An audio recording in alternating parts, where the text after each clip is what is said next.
Mom! Where's Dad? The ceremony is about to start. He's not here yet?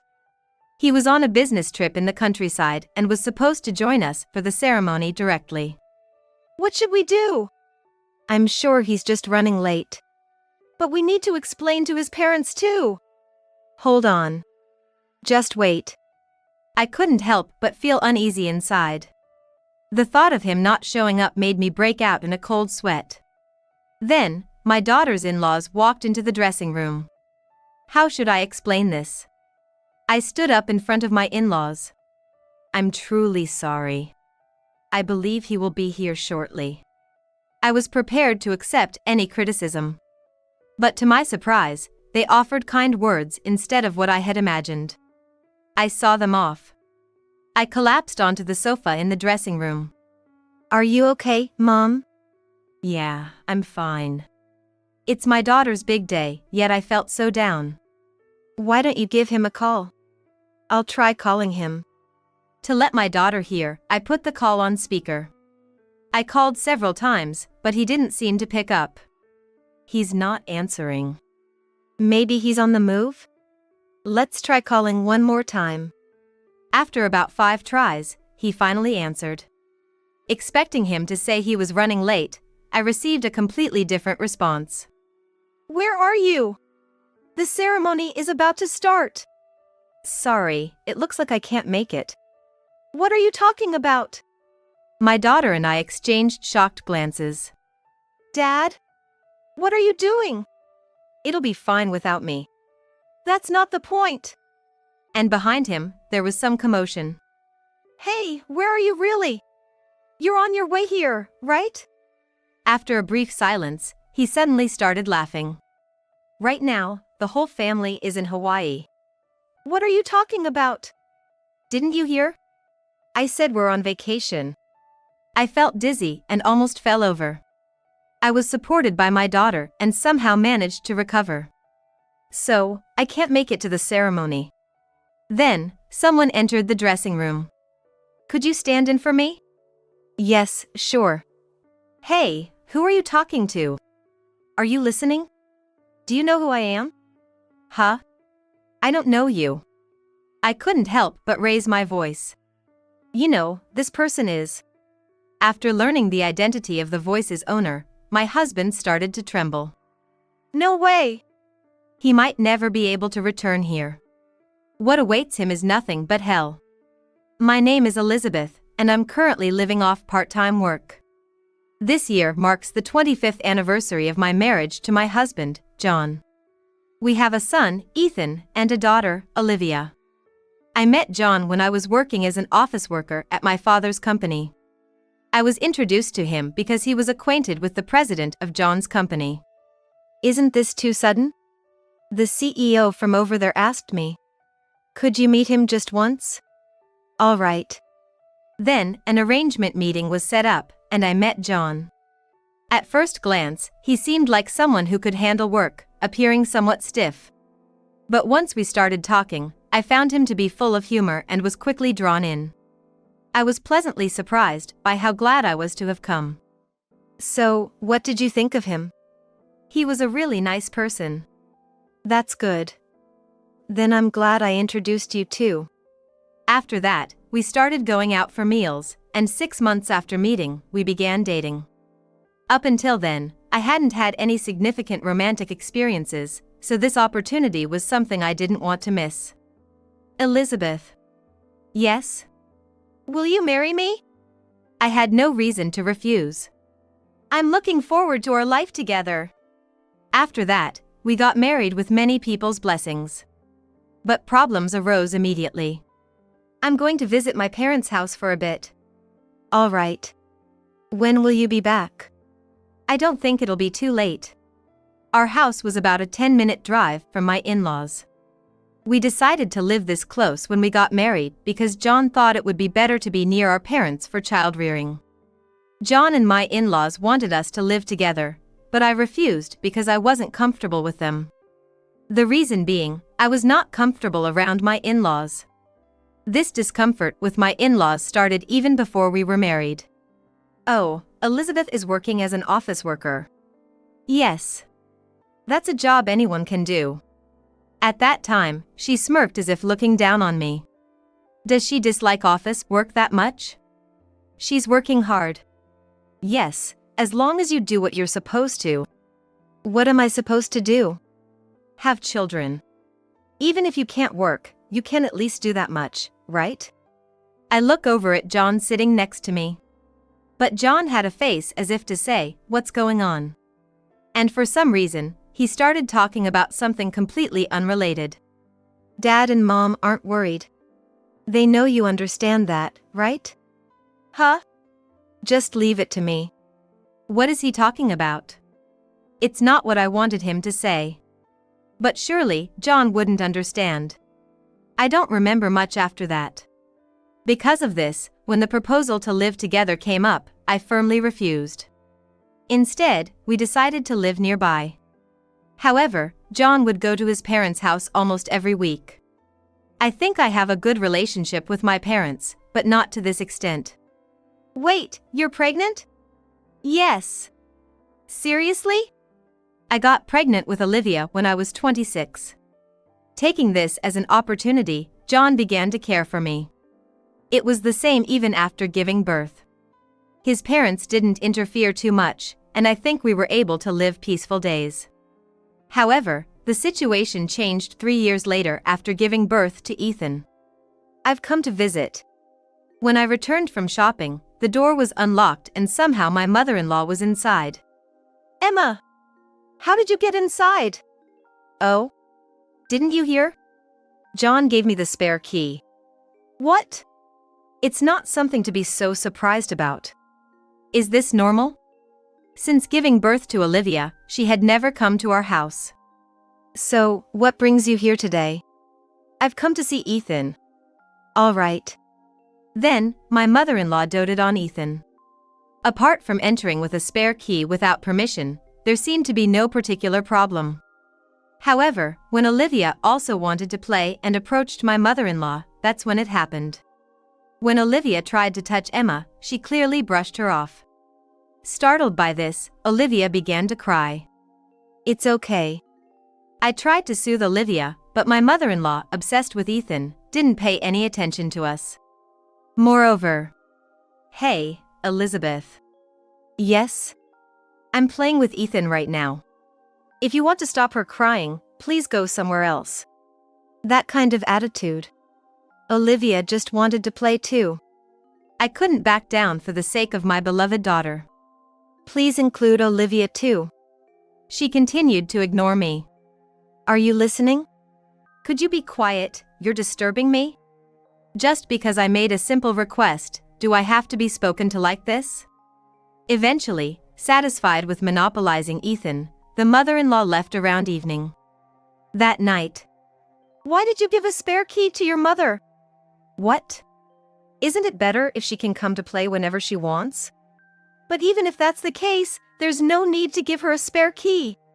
Besides, our homes are close. What's the problem? This isn't normal. It's a shame, isn't it? This is normal for us. You should be getting used to it by now. This was still one of the lighter incidents. Then, a week later. While I was cleaning the bathroom, I heard the sound of the front door opening. I went to the entrance, but nothing seemed amiss. Continuing to the living room, I was shocked. Ethan, who should have been sleeping there, was gone. He had vanished into thin air. Could that sound earlier have been? I was contemplating whether to call the police when I realized something. How did they get in, to begin with? I was sure I had locked the door. Which means there could only be one culprit. I immediately made a call. Hello? Ethan is there with you, isn't he? He's not here. That can't be. Noah took him out for a walk just now. But it was you who took him, wasn't it? We're keeping him here today. You don't need to worry.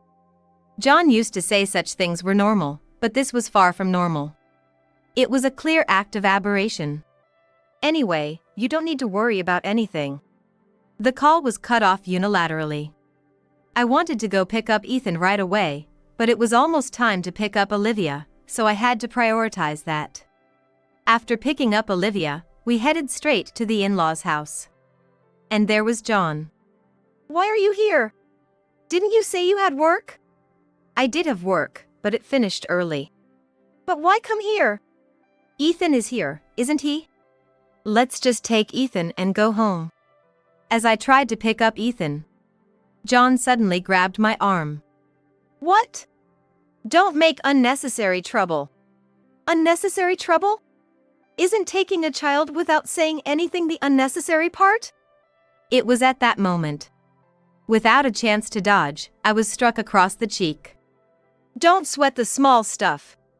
I glared back at John. It seemed even his parents hadn't expected him to go this far.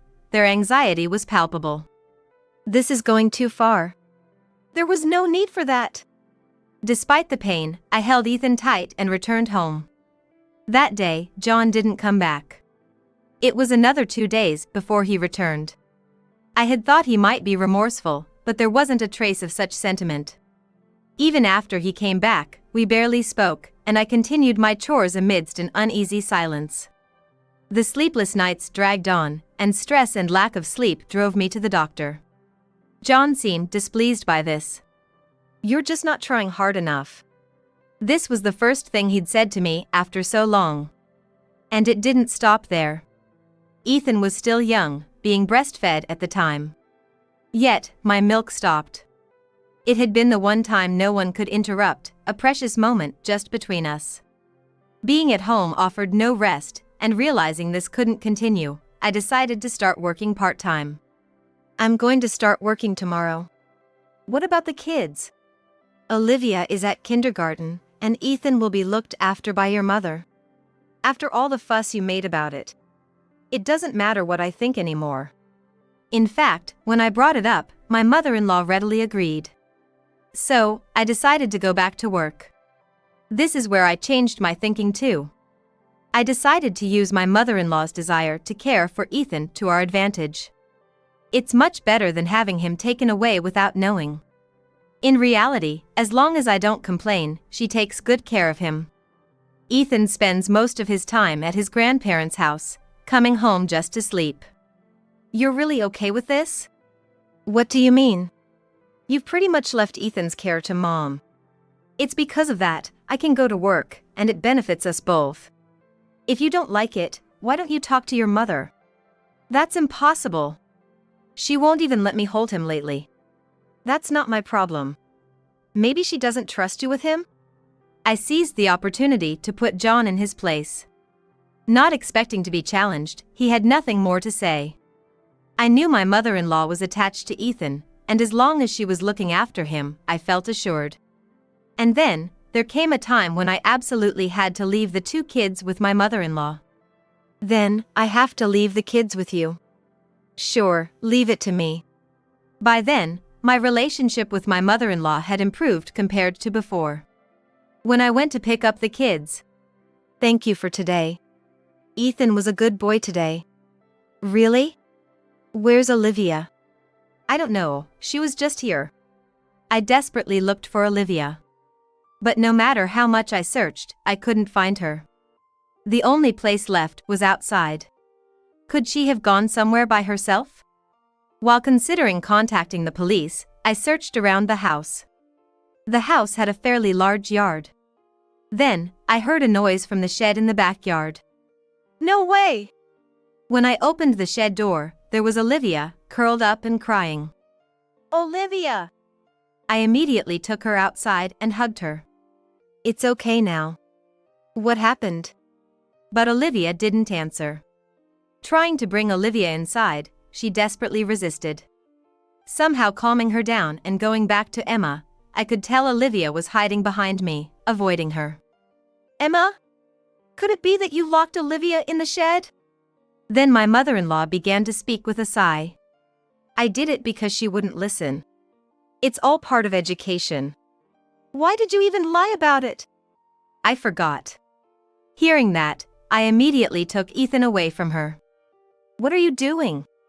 What you did is abuse. What? Then you take care of everything. I did this because I was asked to. Then I won't ask you anymore. With that momentum, I stormed out of my in-laws' house. I headed to my parents' house. By the time I reached my parents' house after changing trains several times, it was late at night. What's wrong at this hour? There's been a bit of trouble. I was given some hot milk, which I loved since I was little, and took a breather. So, what happened? I explained everything that had happened in order. You've done well. You can stay here as long as you like. It had been a while since I came here, so the kids seemed happy too. The next morning, when I explained the situation to my father, he said the same thing as my mother. He didn't probe any further, which was a relief to me. Around noon, as I was playing outside with Olivia, John appeared. Why are you here?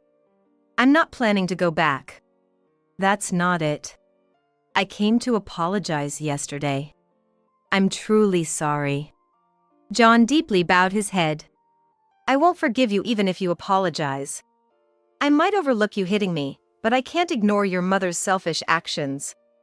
I understand that. I've talked to Mom about it, so you don't need to worry. Whether that's true or not, I don't know. If we go back and the same thing happens again, it would be pointless. So, you can guarantee it won't be like before? Yes, it definitely won't happen again. I was honestly torn.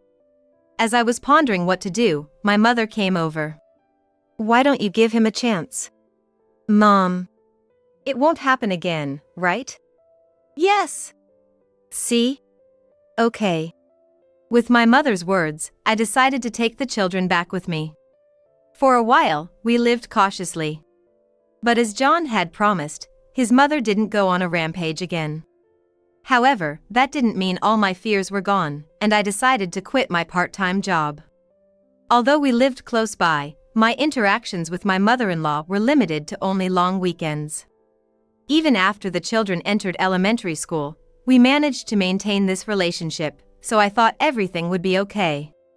When Olivia entered junior high school, I decided to start working part-time again. However, unbeknownst to me, my in-laws were making moves behind my back. Ethan? Isn't he at Grandma's again? Again? Maybe just let it be? We can't just ignore it, can we? As Ethan grew, he started spending half the week at my in-laws' place. I heard they let him eat whatever he wanted and even gave him an allowance every time. Initially, Olivia envied Ethan for this, but lately, she's stopped saying anything. Well, I don't even go to my in-laws' place. I'm home. Welcome back. How was your day? We had pizza today. Here, take this. What's this? I brought some leftover snacks. I thought I'd give some to Olivia too. Thankfully, Ethan hadn't been completely brainwashed by my in-laws yet. Olivia. I've got some snacks here. I don't want that crap. It seemed that even Ethan's gestures didn't sit well with Olivia. Slowly but surely, a rift began to form between the siblings. I tried consulting John about it. You're overthinking this. Olivia's just going through puberty, that's why she's saying that. But it's really unfair to single out Ethan like that. Well, Ethan is the precious heir to our family. That's only natural. I had never heard anything like that before. It's not like we have a family business or anything. Eventually, Ethan will inherit our parents' home. John said it like it was the most obvious thing in the world, even though his parents weren't particularly wealthy. But what if Robert refused? That's why we're educating him from an early age. Educating him? To become a fine man. So don't worry about it. In return, you leave Olivia to us. My in-laws and John were spoiling Ethan rotten. They seemed to have no interest in Olivia at all. Growing up in that environment, Ethan started acting however he pleased with his parents and John. As he grew older, his bad behavior became more pronounced. Whenever he was with his parents, he would speak to me and Olivia in a condescending tone. When it came time for him to take his high school entrance exams, I wasn't even allowed to have a say in it. John and our in-laws decided everything, and Ethan just went along with it. But that dynamic eventually shifted. It happened when Ethan got a job and started living on his own. Olivia had already moved out by then, and she came over to check on me that day. "There's something I want to give to both of you." "Something you want to give us?" Not that I need it, though. Even after becoming adults, their relationship hadn't improved one bit. "Don't say that." Ethan didn't back down today. "Okay, so?" "It's this." We were speechless when we saw what Ethan handed us. It was that shocking. "This is..." "Why?" The envelope he gave us contained a stack of $100. "This is for the two of you. For all the trouble I've caused. Though I don't think this is nearly enough." "Why now, all of a sudden?" "I just thought it was a good time." "What do you mean?" "Can I tell them?" "Of course I'm curious." "Spill it." "You're gonna get married soon, right?" "Really?" Olivia nodded shyly. "But how did you know?" "I happened to see her at the station plaza the other day. That's when I had a hunch." I sort of understood why Ethan decided to give us this money now. "Ethan, this money is for..." "Mom figured it out too?" "What are you two talking about?" "Ethan wants us to use it for Olivia's wedding expenses." "If Mom's okay with it." "I'm fine with it." "But why so suddenly?" "It's not sudden at all." That's how Ethan began explaining why he acted that way. Apparently, he had doubts about the way John and his parents were raising him. He only realized it after becoming a middle school student. That's when I finally realized how messed up it was. So from then on, I just pretended to go along with it. "But why?" "I felt bad for you and Mom. That's why I saved up all the allowance I was given over the years." I felt a weight being lifted off my shoulders regarding the uneasiness I had towards Ethan.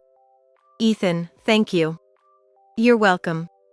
It wasn't a complete fix, but the relationship between the siblings seemed to improve a little. However, there was still something that bothered me. "But is it really okay for you to do this?" "You mean father and grandparents?" "I heard before that they wanted you to be the heir or something." "There's nothing for me to take over though." It seemed Ethan was no longer just going along with what those people said.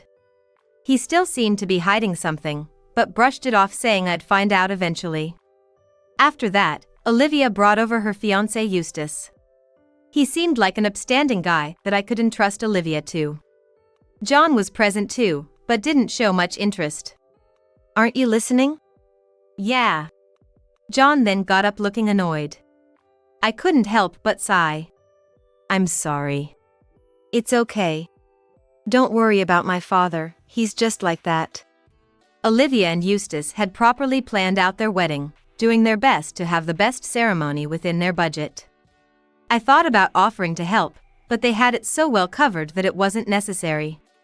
Not just John, but my in-laws also didn't seem too interested despite it being their granddaughter's wedding. "Did you let the grandmas know?" "Yeah, I did. They said they'd come but..." "I see." Olivia left the guest list and such up to her, but she didn't elaborate much further. Well, I could pretty much imagine how it went without asking for details. Then, about a week before the wedding day. "I've got a business trip during Olivia's wedding." "What? On the wedding day? What are you gonna do?" "Calm down. I'm planning to leave midway and participate." "Then you should tell Olivia yourself." "Actually, could you tell her for me?" "Why me?" "Just do it, all right?" I really don't know what John is thinking. As much as I didn't want to, I contacted Olivia. "What? So he's not coming?" "He said he'll leave midway and come." "I see." "He's like that, but I still want him there, you know?" "Yeah, I'm sure it'll be fine." That's about all I could say. The day before the ceremony, John left early in the morning. "John, sure you're there by 10 a.m. tomorrow, all right?" "Yeah, sure." On the day of, various staff were bustling about at the venue. Olivia and the others had to get ready themselves. Since they had handled all the preparations so capably, I tried to find something I could do to help. I wanted to make it a joyful wedding for them. Then Olivia came rushing over, looking flustered. Mom! Where's Dad? The ceremony's about to start. He's not here yet? It was almost 10 a.m., the time he had promised to be there. What should we do? I'm sure he's just running late. But I need to explain it to Olivia's in-laws too. Hold on. I was feeling uneasy inside. But what if he doesn't come? No, he'll definitely make it, right? The thought of him not showing up made me break out in a cold sweat. Then, Olivia's in-laws entered the waiting room. How do I explain this? I stood up before them. I'm terribly sorry. I think he'll be here shortly. I was prepared for any criticism. But contrary to my expectations, they responded with kind words. I saw them out. I collapsed onto the sofa in the waiting room. Mom, are you okay? Yeah. It was supposed to be Olivia's big day, but my mood had sunk. Why don't you give him a call? You're right. Let me try calling him. I put it on speakerphone so Catherine could hear too, and made the call. I called several times, but there was no answer. He's not picking up. Maybe he's driving or something? Let me try one more time. After about 5 calls, he finally answered. But instead of saying he was running late, his reaction was completely different. Where are you right now? The ceremony's about to start. Sorry, I don't think I can make it. What? What are you talking about? Olivia and I exchanged glances. Dad? What are you doing? You'll be fine without me there, right? Of course not. You said you were coming. Sorry, change of plans. There also seemed to be some commotion in the background on John's end. Hey, where exactly are you? You're heading this way, right? After a brief silence, John suddenly started laughing. The whole family's in Hawaii right now. What are you talking about? Didn't you hear me? I said we're on vacation. My legs felt wobbly, like I might collapse. Olivia supported me to keep me upright. So I can't make it to the ceremony. Then, someone entered the waiting room. Why not? John then put a finger to his lips, signaling a gesture. Would you take my place instead? Oh, yes, of course. Hey, who are you talking to? Are you listening? Can you guess who I am? Huh? No idea. I couldn't help but blurt that out loud. You know, this gentleman here is Mr. Smith, the CEO of your company. Mr. Smith, the CEO? After realizing whose voice it was, John started trembling. You can't be serious. Of course I'm serious. Skipping your daughter's wedding to go to Hawaii? You were listening? You were pretty loud. Hard not to overhear. Mr. Smith continued to back John into a corner. And I thought you said you had a business trip. Well, that was... It seemed John had lied about the business trip. He had informed them about Olivia's wedding, but had only gotten the time off as a courtesy. Unfortunately, you won't have a position to return here. You can't mean... Consider this your termination, effective today. The shock seemed to render John speechless. Then, Mr. Smith left the room. The atmosphere became tense. I can't believe he was this horrible. I'm at fault too for believing such a man. While my initial feeling was despair, I still had to prevent this terrible atmosphere from ruining my daughter's ceremony. You can stay in Hawaii with your precious family for all I care. Never come back here. Wait. No, I'm done waiting. You no longer have a place with us. Live with your parents for the rest of your days. With that, I hung up the phone. Mom, I'm sorry it turned out like this. But it's going to be okay. The ceremony proceeded without John and his presence. Olivia looked beautiful in her wedding dress and had a joyful expression, putting me at ease. Those men didn't matter anymore. After the ceremony ended, I stopped my father. Dad, why is Mr. Smith here? My apologies. I overheard your conversation and managed to get him to come. I'm so sorry. It's all right. This was my doing. I'm also responsible for introducing him to you in the first place. He may have been a terrible man, but I'm still grateful I got to know my children. Once we returned to our respective homes, I immediately began preparing for a divorce. I wanted to take care of what I could before he came back. Through my father's connections, I was introduced to a lawyer and went for a consultation right away. I left the divorce proceedings in their hands and simply waited for John and his family to return. They ended up coming back 2 days later. You're quite late, aren't you? There's a reason for that. Let me guess, you decided to have some fun while you were at it? Then John's in-laws showed up at our home as well. You've been sticking your nose where it doesn't belong. What? Because of you, John got. That wasn't me. It was my father. Huh? Oh, didn't you know? We know the CEO of the company my father and John work for. Emma's eyes went wide and she froze. And I've decided to divorce John. We didn't hear anything about that. That's because no one told you. I just consulted a lawyer about it. Then she said something outrageous. Well, in that case, we'll be taking care of Ethan. What? He's the heir to our family after all. However, I had prepared for them to say something like that. We'll have to decline that offer. Ethan! I wouldn't wish being the heir to people like you on my worst enemy. But up until now, he's been listening to us. I realized your mistakes back in middle school. Ethan looked over at me, as if to say I leave it to you. So from now on, you'll have no involvement with us whatsoever. We're moving out today. So that's why you had so little luggage. Having lost their sole hope in Ethan, they had faces of utter despair.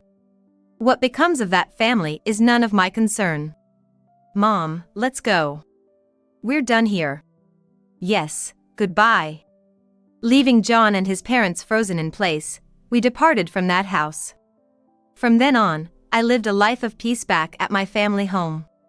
My children visit me regularly. Even without a husband, I'm happy.